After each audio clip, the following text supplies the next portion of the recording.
Chapter 3. Life. Soon his path lay between two thick protective walls, named Salvation. Though the going was rough, Christian began to run up the steep track, for he could see a little way ahead, a cross, and underneath that a grave.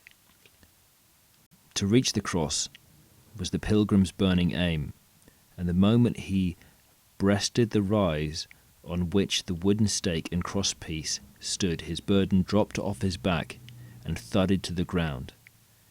He watched it roll and tumble down the slope until it fell into the open grave and disappeared from sight.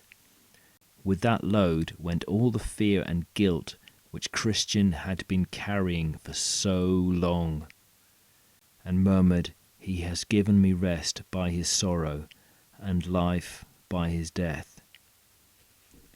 3 shining ones appeared, saying, "Peace be to you." The first one added, "Your sins are forgiven." The second one stripped him of his rags and gave him a new robe and coat. The third one put a mark on his forehead and a scroll in his hands with the instruction, "Read this as you run and present it when you reach the celestial city." The shining ones vanished, but Christian's joy remained, making him leap 3 times in the air before going on his way, singing. Happy in his newfound liberty and peace, Christian descended to a valley where he soon came across 3 men, with chains on their heels, lying asleep by the path. Alarmed at their vulnerable position, he stopped to rouse them. "It's not safe to sleep here," he said, shaking them. "At any moment, the devil might pass by like a roaring lion and seize you as his prey.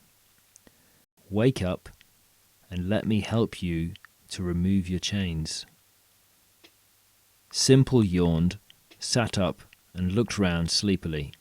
"I see no danger," he mumbled. Sloth opened his eyes and murmured, "A little more sleep." Presumption woke up long enough to tell Christian to let each man mind his own business. Then he and the other 2 men went back to sleep, puzzled and saddened that his advice and help had been rejected. Without a moment's serious thought, Christian continued through the valley. Before long, his attention was attracted by 2 men, Formalist and Hypocrisy, who came scrambling over a wall just ahead. "Where have you come from and where are you going?" Christian greeted them. "From the land of vainglory to Mount Zion," they replied. "But why didn't you come through the gate at the beginning of the way?" asked Christian. Formalist and Hypocrisy pointed out that climbing over the wall was much quicker. "But in taking this shortcut, aren't you disobeying the lord of the city towards which we are traveling?" "Don't worry about that," was the confident reply. "For more than 1,000 years people have been using this shortcut, and a custom which has been observed for so long must surely rate as law. Does it matter how we got here? Now that we're on the way, what's the difference between you and us?" "I'm walking in obedience to God's laws. You're following your own ideas," answered Christian. This made Formalist and Hypocrisy look at each other and laugh. After that, they kept to themselves and did not speak to Christian again, kept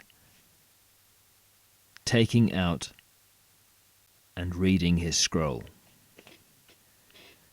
Soon he came to the foot of the hill of difficulty.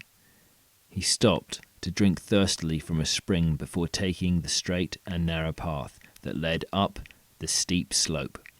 As he climbed, he encouraged himself by repeating the words, "Better the right way through hard than the wrong one through easy."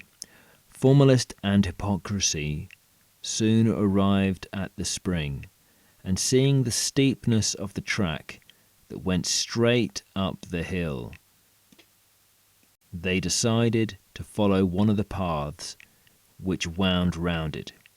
Hypocrisy took the right-hand fork, called Destruction, which led him into a range of dark mountains where he stumbled and fell, never to get up again. Formalist took the left-hand fork, called Danger, and was soon lost in a dense wood. Meanwhile, Christian, now clambering on hands and knees, noticed a pleasant arbour built by the Lord of the Hill. Here, halfway to the top, he rested, reading his scroll until he fell asleep. He slept till nearly nightfall, when he was roused by a voice which chided him for his sloth. With a guilty start, Christian jumped up and continued on his way. On the road ahead he saw two men, Mistrust and Timorous. Hurrying down the hill, Christian called out to them, "You're going the wrong way. What's the matter?" "We were on our way to Mount Zion," replied Timorous shakily. "But the further we go, the greater the difficulties we encounter. So we have decided to turn back." Mistrust took up the story. "In our path lie a couple of lions, who will surely take us apart.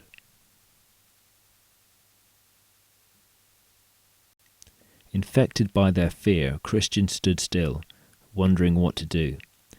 But a moment's thought showed him that it was better to go forward, fearing death, but knowing that life in the celestial city lay beyond it, than to go back to certain doom.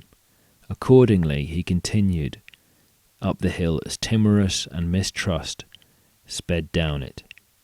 Soon afterwards, feeling the need for comfort, the pilgrim put a hand inside his coat, but found, to his horror, that the scroll was not in its usual place.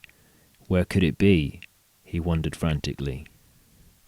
Then he remembered reading it in the arbour before he had fallen asleep. Begging God to forgive him for his carelessness, Christian retraced his steps to the arbour, looking anxiously but fruitlessly at the ground all the way. Then, sitting on the bench in the arbour, he wept. After he stopped crying, he noticed, lying under the seat, but still intact, the precious parchment, which must have slipped out of his hands as he'd slept. Joyfully, the pilgrim retrieved it and put it back in his coat, remembering to thank God for helping him to recover this source of comfort and assurance. Then, for the second time, he climbed the upper slopes of the hill, but by now the sun had set, and the traveller deeply regretted all the daylight hours he had wasted in sleep. His fears of lions and other lurking dangers grew with the dark. When a large building became visible just ahead, he decided, if he could, to obtain a night's lodging there. Seeing the porter's lodge at the end of a narrow alleyway, he began to approach it until daunting sights and sounds brought him to a sudden halt. Two ferocious-looking lions, one at each side of the alley, crouched, growling, snarling at him. Terrified, Christian realized that these must be the beasts which had made Mistrust and Timorous turn tail and run. The pilgrim might have well followed their example, had not Watchful the porter called out at that moment, "Do not fear the lions, for they are chained. Keep walking in the middle of the path, and you will not be harmed." As he obeyed, Christian discovered that the chained beasts could do nothing but roar. So, clapping his hands boldly, he went past them and up to the porter's lodge, where he was admitted by kindly Watchful. Christian then explained why he had arrived so late and requested a night's lodging. At this, Watchful pulled a bell rope, saying, "I'll call one of the caretakers." Answering the summons, a graceful girl called Discretion entered the room and began talking to Christian. She called her sisters Piety, Prudence, and Charity to come and join her. Quickly convinced of Christian's credentials, these wise and gentle keepers of the mansion led him from the lodge to the main house, saying, "Come in, for this house was built by the Lord of the Hill in order to help pilgrims like yourself." So Christian entered the huge and lovely building known as the Palace Beautiful. When the five of them had made themselves comfortable, the caretakers asked the traveller for more details about himself, his family, and his journey. And Christian answered all their questions fully and truthfully. At the pleasant evening meal which followed, the sisters told their guest more about the Lord of the Hill. He is a brave warrior who at great cost to himself fought and killed the one who had the power of death. Some of our household have seen him since his death, and can assure you that he loves pilgrims very dearly. He stripped himself of his glory in order to give eternal riches to the poor and humble, and to make heavenly princes out of earthly pilgrims. That night Christian slept in a bedroom named Peace, and in the morning woke up feeling so happy that he broke into song. For a few days he stayed to explore the palace. One room contained relics and memories of the journeyings of the Lord of the Hill, and many pilgrims. Among these objects he saw David's sling and Gideon's pitcher. In another room Christian marvelled at the array of swords, shields, breastplates, helmets, and other kinds of armour provided for pilgrims by the Lord of the Hill. One morning his companions took him to the palace roof and pointed out in the distance the delectable mountains and the woods, the waters of Emmanuel's land. The following day, after fitting him from head to foot with armour, the sisters accompanied their guest to the bottom of the hill, where they gave him food and good advice before bidding him farewell. Christian set off at once, eager to catch up with Faithful, a fellow countryman whom Watchful had seen passing the Palace Beautiful some time earlier. But first, the pilgrim had to face a new and deadly danger.